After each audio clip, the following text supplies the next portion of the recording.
గురించి ఒక విలువైన మాట. ఒకరోజు నేను పోలీస్ డిపార్ట్మెంట్లో పనిచేస్తున్నాను. వాక్యం అర్థమైన ఎవరైనా సేవ చేయాలనుకుంటారు. ఒక పక్క ఉద్యోగం చేస్తూ మరో పక్క సేవ చేస్తూ ఈ ఉరుకులు పరుగుల జీవితంలో పరిగెడుతున్నప్పుడు పోలీస్ డిపార్ట్మెంట్ అంటే ఎలా ఉంటుందో మీకు తెలుసు. ఖాళీ ఉండదు. ఈ బైబిల్ని సెంట్రీ డ్యూటీలో పోలీస్ స్టేషన్లో చదువుకునేవాడిని. ఇదే బైబిల్ అది. ఇలా చదువుతుంటే ఒకరోజు మా రైటర్ చూశాడు దాన్ని. ఎందుకు చెబుతున్నాను వినండి. నువ్వు క్రిస్టియన్వా అని అడిగాడు. అవును సార్ అన్నాను. ఇంటికి వెళ్ళినప్పుడు చదువుకోవచ్చుగా, స్టేషన్లో ఎందుకు చదువుతున్నావు అంటే నేను క్రిస్టియన్నే కాదు సార్, ఉపదేశకుడిని కూడా అని చెప్పి. ఆయన క్రిస్టియన్ అన్న సంగతి నాకు తెలియదు.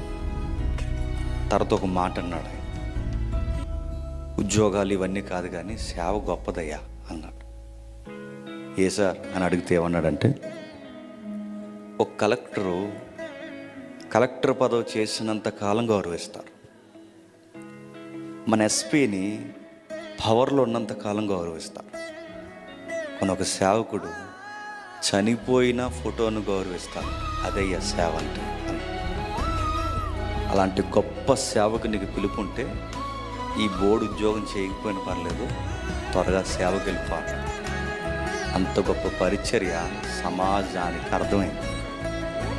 అలాంటి పరిచర్యను తెచ్చి దేవుడు నమ్మి మన చేతుల్లో పెట్టాడంటే నమ్మకానికి ప్రతీకగా ఉండాలి. చాలా జాగ్రత్తగా మనం పరిచర్యను జరిగించాలి. సేవకులను గురించి ఒక విలువ